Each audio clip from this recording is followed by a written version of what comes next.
Hey, it's Anita, and this is the Anita Posh Show.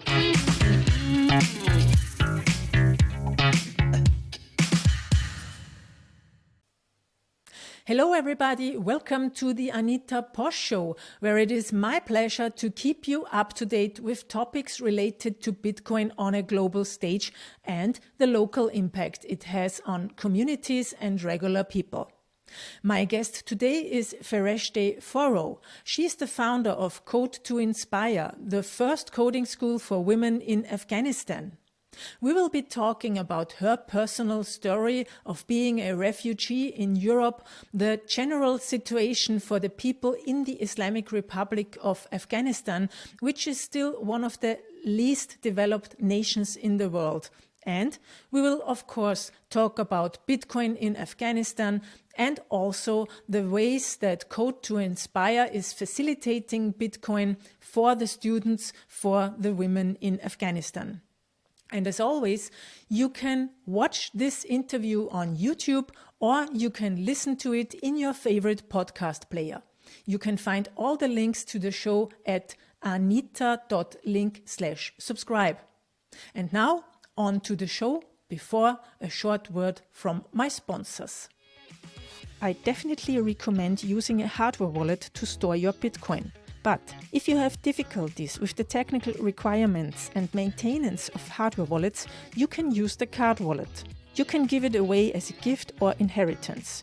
You can send Bitcoin to it, and all you have to do is to store it in a safe place. If you order your card wallet at cardwallet.com/Anita, you will get 20% off. Do you want to stay up to date with the things that happen in Bitcoin from my point of view? Then subscribe to Anita's Weekly, my newsletter with articles, videos, quotes, short tips on how to use Bitcoin and all that for free. Subscribe to Anita's Weekly at anita.link/weekly. Hello, Fereshteh. Welcome to the Anita Posh Show. It's great that you're here. Hi, Anita. Thank you so much for having me. My pleasure. My pleasure too. We met at La Bitcoin Conf. We did a panel together on social impact stories, and there I heard your story about Code to Inspire, that the organization that you have founded. And I thought, wow, that's an interesting story. I need to have her on my show to tell the people about the great work you're doing for women in Zimbabwe, I wanted to say, in Afghanistan. Sure, yeah, absolutely. Great. Can you please introduce yourself to our listeners at the beginning, that we know what you're doing and where you're from? Sure. So as you said, my name is Fereshteh Forough. I was born as a refugee in Iran during the Soviet invasion to Afghanistan. My parents fled the war early 80s. So I was growing up in a big family of 8 kids. I'm the 5th one. Being born as a refugee, certainly you face a lot of challenges and obstacles. And for me, accessing education was one of the important challenges that I was facing. But I can say I was fortunate enough that I could finish my high school in Iran. And then we moved to Afghanistan in 2002, 1 year after the fall of Taliban, to Herat, which is a city in west of Afghanistan where my parents are from. I was able to get my bachelor in computer science, and then I got a scholarship. I went to Germany and I got my master's in Technical University of Berlin, went back to Afghanistan and taught as a computer science professor for about 3 years in the university, and then came to the US 2012, where I was able to found Code to Inspire as the first computer coding school for girls in Afghanistan. Okay, wow, what a story. I mean, let's start from the beginning. So your parents fled from Afghanistan before you were born? Yes. And can you maybe give us a short story about the history of Afghanistan? Because I also don't know anything, to be honest. But I think there was a lot of war, and the country is actually a very poor country. Yeah, that's actually like, you're not alone, and you're not the only people who kind of like think about Afghanistan, you know, kind of like being a war zone and kind of like there's nothing happening there. It's, I think, unfortunately, the social media and main media, they really playing an unfair game with Afghanistan, because there's a lot of great stories. Well, of course, during the past decades, at least 3 decades, we've faced a lot of, you know, instability, war, and conflicts in Afghanistan. And still, there are some areas that I can say they do have conflicts, and either Taliban or extremists do have a little bit of a more power than the government. But I can say that before the war, you can look for Afghanistan in 40, 50, and 60s, and the pictures that you see is like totally a different image of what you see now in Afghanistan. And you can see that women certainly had a very prominent role, you know, in participating in the country progress. And there were a lot of, you know, kind of like participations of women in different social, political aspects that you can say. But definitely with the war and destructions, I think one of the very fundamental aspects of a community, which is education, was destroyed. And it took a long time for the country to recover. And of course, in war zones, women and children are the most vulnerable and the first people who are going to be affected by that. And unfortunately, in Afghanistan, especially during the Taliban regime, women were forced to stay home and not get education. And to think about locking down 50% of a community who can, you know, participate and bring positive things into the table was really a disaster. And but I can say that right now, after the fall of Taliban, and then when the U.S. invaded Afghanistan, but also with the help of international community in these past 2 decades, certainly a lot of progress has happened. I can say that, for example, during the Taliban regime, there were only less than 1 million students going to school, with 0 women being part of that. But now we have about 9 million students, which about 3.5 million of them are girls going to school. So that's a huge progress, and there's an increase of the women participation in the workforce. Around 80% of the local areas in Afghanistan access to telecommunication. And in technology actually is one of the biggest sectors that bring revenue to Afghanistan. So we can say that, you know, there's a lot of progress has happened that no one really heard about it. And I think with Code to Inspire, what I want to do is to change that perspective and let people know that there's still a lot of good stories and beauty about Afghanistan. Yeah, I'm sure that there is. So basically, up until now, I mean, many more women and girls are being educated in school, but I think it's still a big difference to the boys. So that's the way that the country has to develop, and where Code to Inspire comes in. Oh yes, absolutely. There's still a lot, like a huge gap in case of, you know, accessing equal resources for women, not only to go to school and access like basic education, but also in a bigger spectrum, going to university, extracurricular activities, and also technology, just, you know, technical literacy. It's something that, or digital literacy, it's something that a lot of the girls are not able to access that. And I think some part of it because of the infrastructure, especially like, you know, if you talk about big cities, for example, Herat that we are operating now, or Kabul or Mazar, well, there is a better infrastructure, but still with that infrastructure, there are girls that they don't have computer at home. They don't have access to internet. They even don't have basic phones. So it makes it difficult for them to connect it to the global world. Yeah, and I guess that the boys would get it earlier and the girls after the boys. Yes, I mean, like, you're right. It's because it's still a very traditional country and community, and based on like these old values that they have, that they think if you invest on the boys, because he's going to be the breadwinner, so of course we're going to give him the resources first, and the girl's going to get married and go away. So kind of like, you know, like it doesn't matter at all. So we do see that the boys have more opportunities getting all those resources than the girls in the family. But it seems that the story, your personal story, is a bit different, because you studied literature before. And Yes. how did you get to coding? Yes, I think my story is very kind of like not a usual story of like I liked computer science or coding from the beginning. I studied literature and I really loved it. And I thought like to pursue a career, you know, in those fields. But when we moved to Afghanistan and I participated in the university exam, it's interesting that the system picked computer science for me.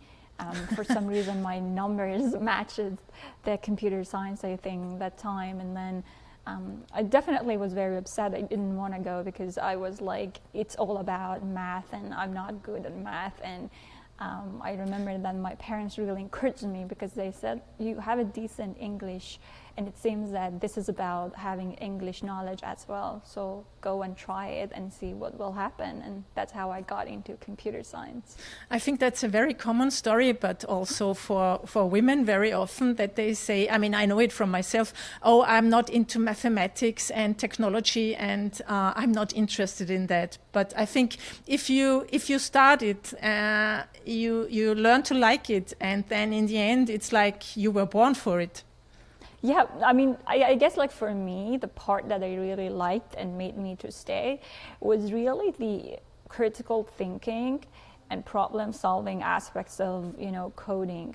And really like you do have a problem in front of you, and then you can create, you know, a solution, and kind of like the feeling of ownership, that you can create something and you own it, and you can like make it the way you want, was very fascinating for me. And I think that was very powerful, to think that once you gain this knowledge, you're capable of creating what you want and you can make the decision. And I think that was very beautiful for me, in a way that like living in a community, you know, that there was always like choices and decisions being forced upon you rather than you being the one who take the decision. And then you went to Germany. Why and how did you find your way to go to Berlin?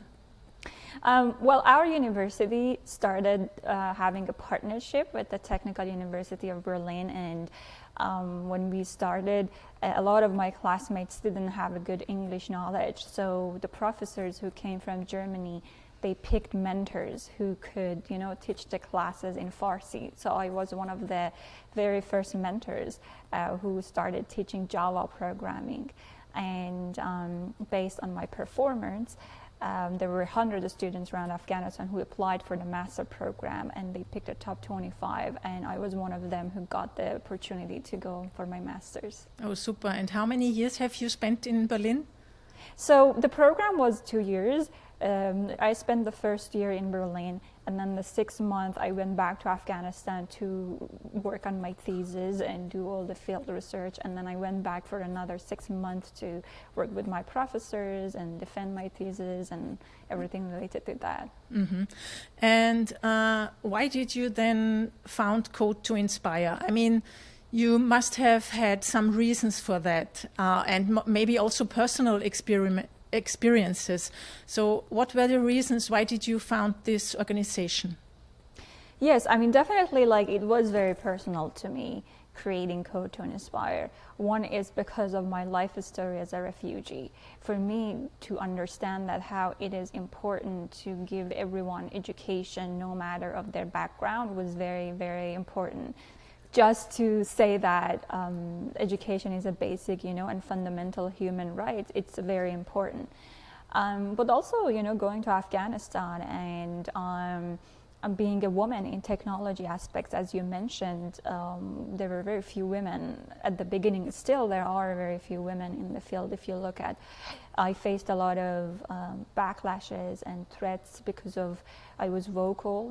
I was not a typical woman who be quiet. I was participating in activities, so a lot of my classmates and people didn't like it. I was tired of that situation, of why you should be the only voice in the room and the other women won't talk. And of course you would be a target because you're the only person who is standing up and talking, rather than if you are more people, no one can, approach you and target you.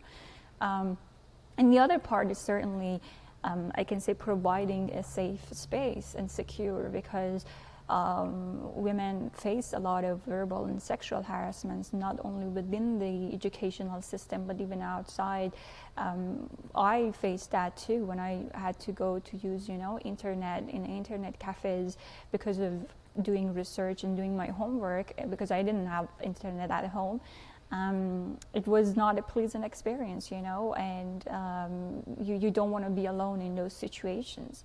And also, I think in case of financial aspects, as we mentioned, when it comes to investing on the girl's education, a lot of families prefer to invest on the boy. So offering something for free would enable families, to send their daughters. And for me, offering the school for free was very important.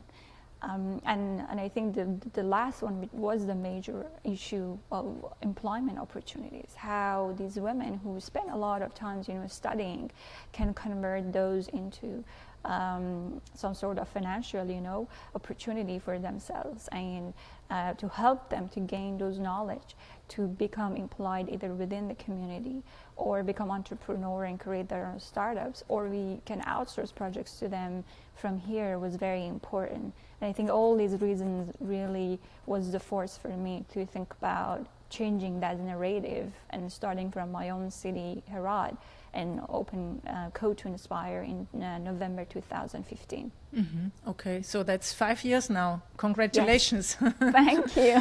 And how many students did you have in these 5 years?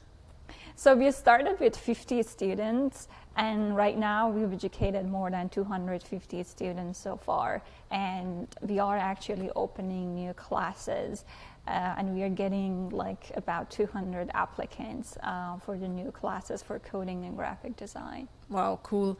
And what are the topics? What do the women learn in your courses or in your school?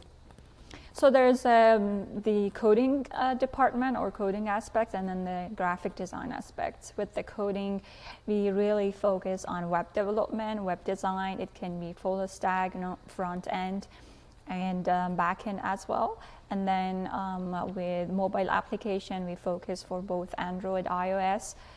Game development, we use Unity.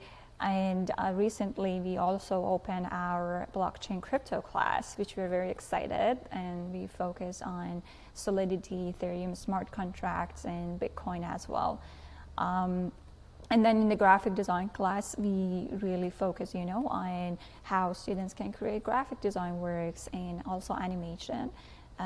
So this is a combination of all those classes. Mm-hmm. Super.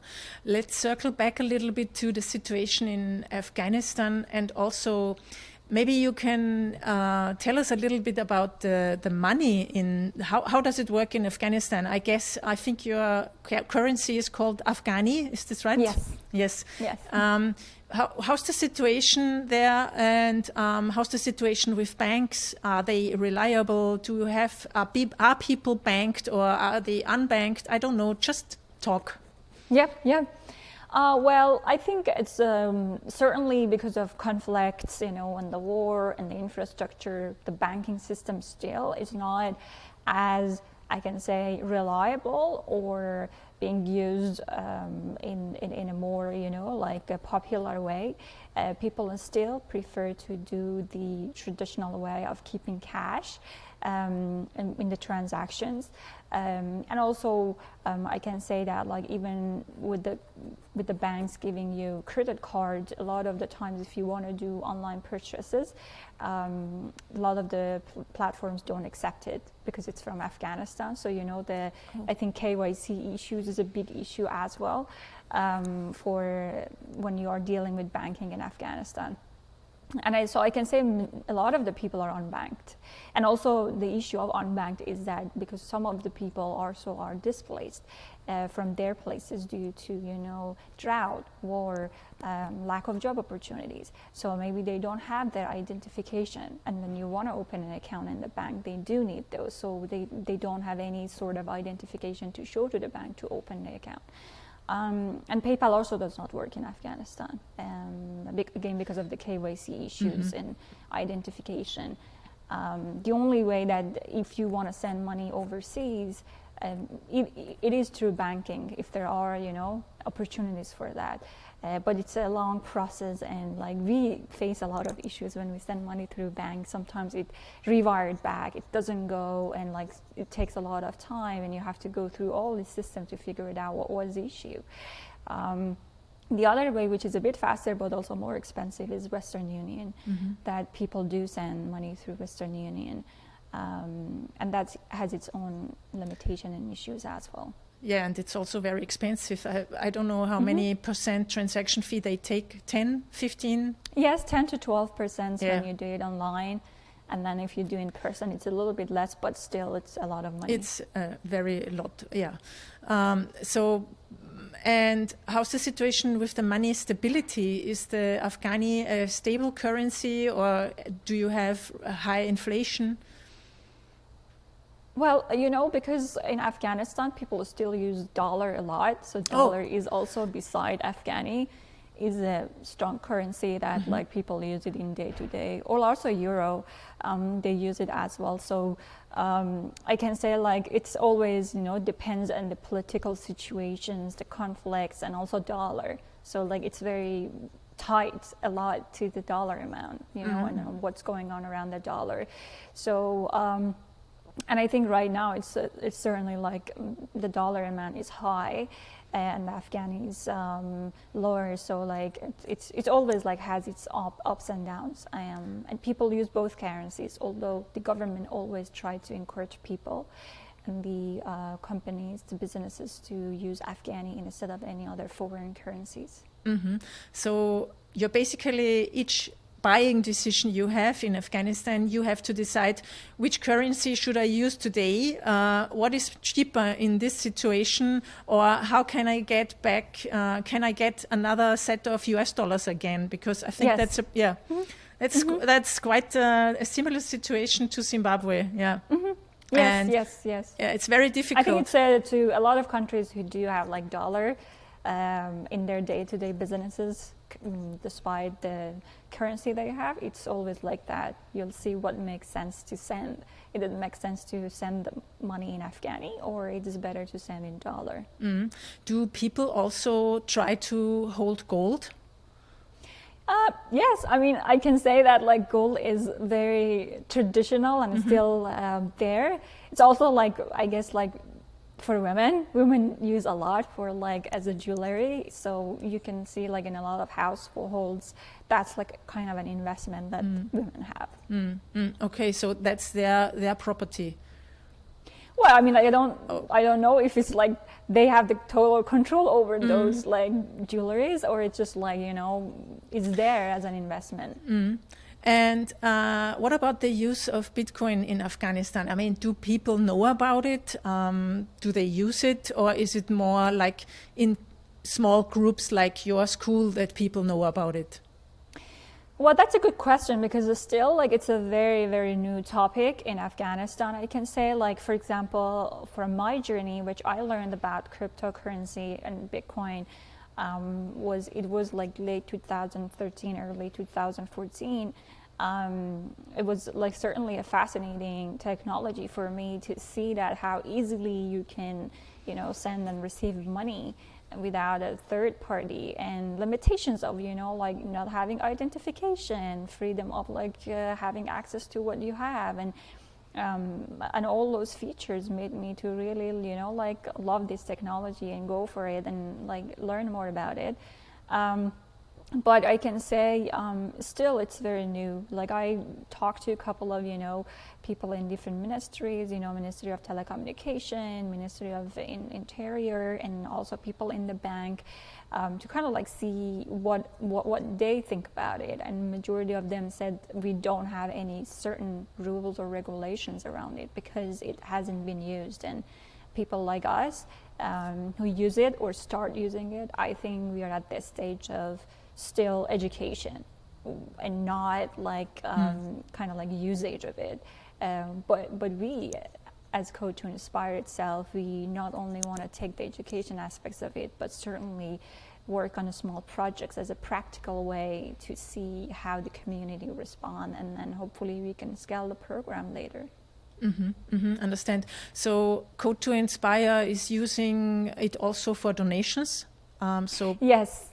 I think we Code to Inspire is one of the few organizations that have been receiving cryptocurrency donations from very early, and I can say also we are one of the few organizations that probably hold it and never sold much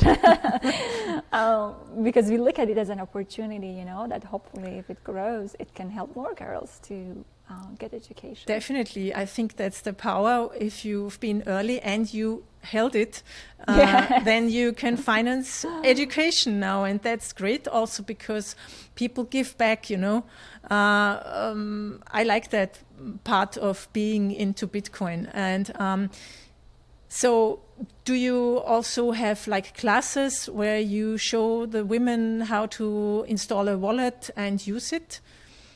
Yes, we do. We do have this class that we have it for a couple of months now. The girls actually learned about the basic and fundamental, creating wallets, transactions, and things like that.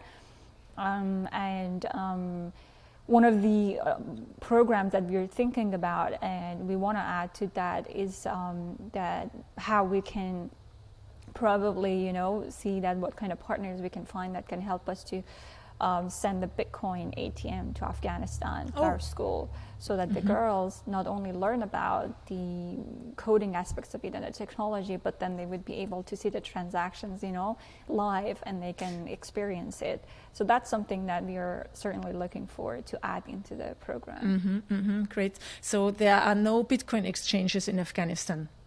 Yes, there are no Bitcoin exchanges or any cryptocurrency exchanges. We did a lot of kind of like research, talked to a lot of people, and see even if there's like local Bitcoin people, but there's not much.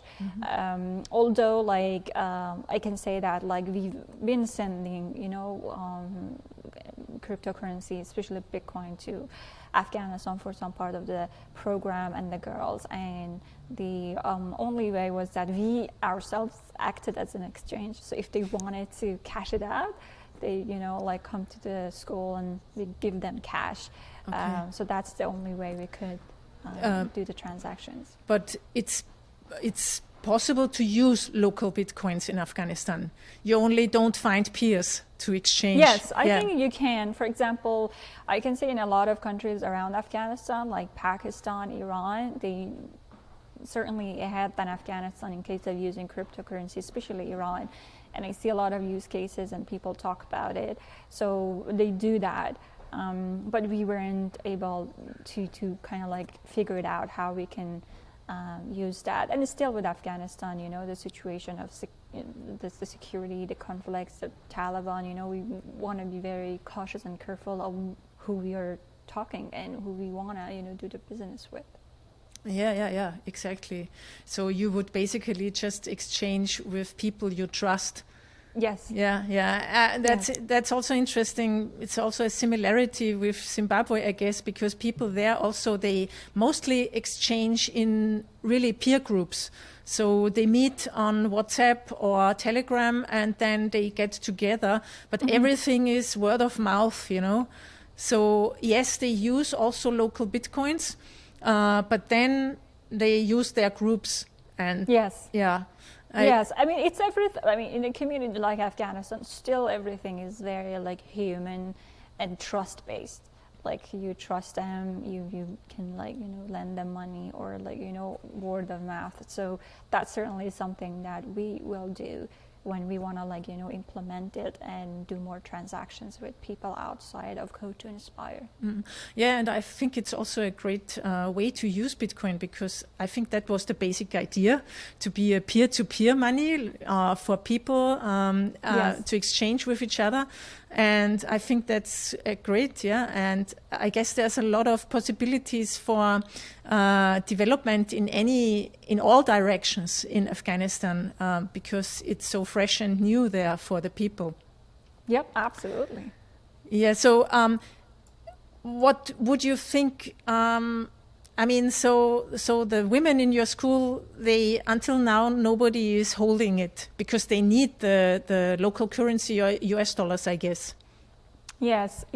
We do have among our mentors, we do have some who, like received part of their salaries in crypto, part of in dollar, and they still hold on it, which we are very happy about this. But I think that the fear is only because they kind of like want cash, but also like for their expenses, especially the girls. And a lot of them who receive this money really help them to, buy the things they want. I think one of the issues with crypto, which is very interesting, but also like, again, like it goes back to the infrastructure issue in Afghanistan, is that you can buy a lot of things online with crypto. Like there's a lot of great platforms that you can, purchase any kind of like goods you want. But I think for Afghanistan, it's still because there's a huge infrastructure issue with shipping. There's issues. So like the houses don't have a proper mailing address. So like you can't really have something internationally or even nationally mailed to you. There are like kind of like post offices that they have like small boxes or place, but not a lot of people use that. So I think that's like an obstacle also. If it wouldn't be the issue, I'm pretty sure a lot of the girls would hold on their crypto and purchase like goods online. Understand, yeah. And I guess you also support the women to find a job afterwards or to start their own small business. Yes, so part of the program is, beside education, is, as I said, economic opportunities for the girls. So once the girls graduate from our school, we really try to help them as much as we can to find opportunities for them for employment. I can say from the graduates that we have so far, with the data that we gathered, almost 60% of our graduates found job within the community with what they've learned in the school. About 10% of them became entrepreneur, created their own companies, raised actually funds, and hired more women. I can say 20%. We did a lot of outsourcing projects. We did about, I can say right now, 30 projects outsourcing, and around like $25,000, which all the money went to the girls' pocket. And in general, we are talking about all these girls that they never had a job, and this is the first time they are working. And some of them are getting paid twice or 3 times more than the men in the family, because the average income monthly is $150. So with some of the projects they're working, they're making more money now. So we're very excited to see that what we've planted within these 5 years is, showing the result. And although everything happened very organically, but we hope that in future we can create a better sustainable business model that we can help more graduates to get job opportunities. Yeah, that would have been exactly my next question. What does the future bring? What does 2021 bring? Because that's also a question I forgot to ask you earlier.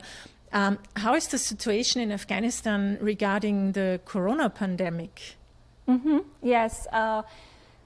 Great question. Certainly 2020 was a very difficult year, not only because of the COVID and everything that happened around it, but the logistics around it. So for us, part of the work that we do, the school and the girls being present there is a very critical component. And that's because of the safe space we create for them, and that space who help them to, be themselves. So taking that space from them and being home was, it brought a lot of changes in not only in creativity and the participation in classes, but also like some of them got caught in the daily work at home, and they didn't have that portion of like safe space and time that we provided for them.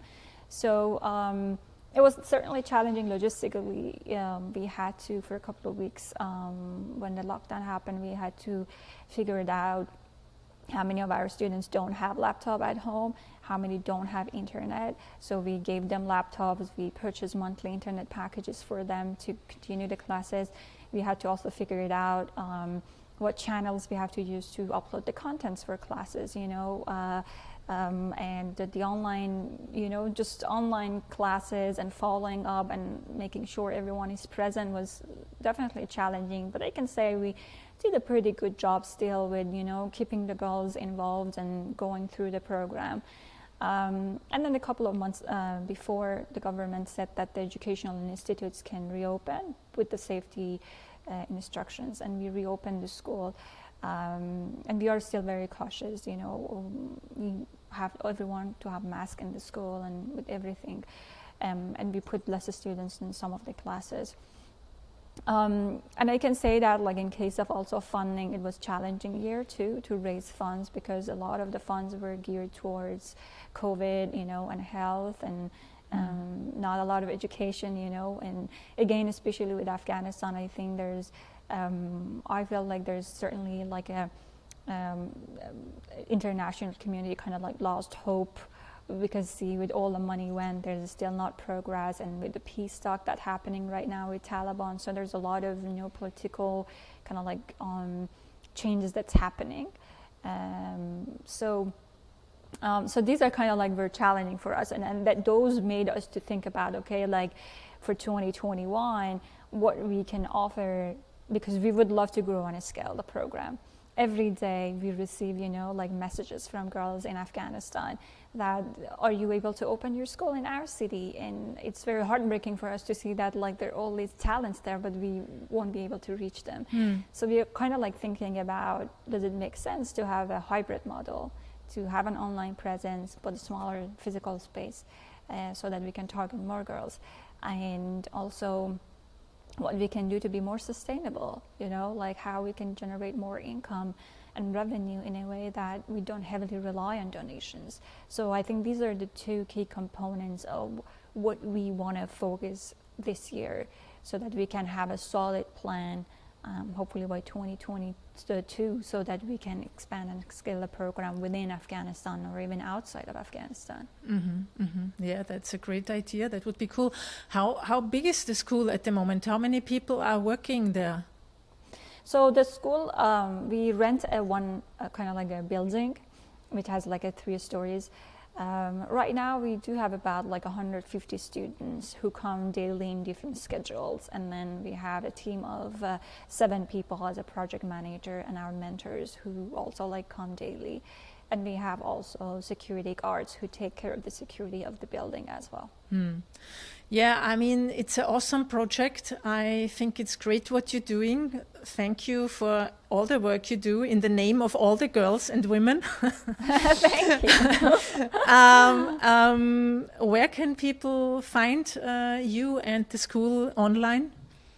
So the website, code2inspire.org, you can see, especially in the blog section, you have weekly blogs, so you can follow the progress of our students and get updates. And you can reach out to us. We do have actually a tab in the website for hire our graduates. So if you do have any projects that you would like for our girls to make it happen for you, you can just fill out that form and reach out to us. Or you can donate Bitcoin. Yes, we do have a donate button for donating crypto as well. Yeah, that would be cool. And what's your Twitter handle and the website address? The Twitter handle for myself is F_Forough, and for Code2Inspire is at Code2Inspire. Okay, cool. I will put that in the show notes. Sure. Do you have we missed anything that you want to tell our listeners?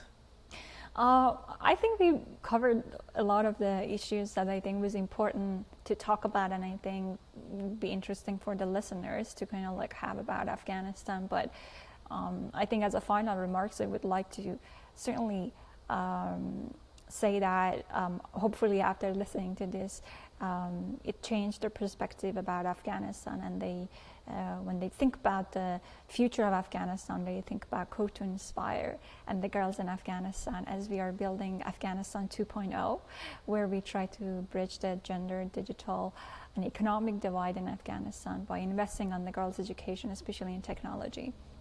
And I can share this saying from Rumi, who is a 13th century Persian poet, which I love and I get my inspirations. He says that where there is ruin, there is hope for a treasure.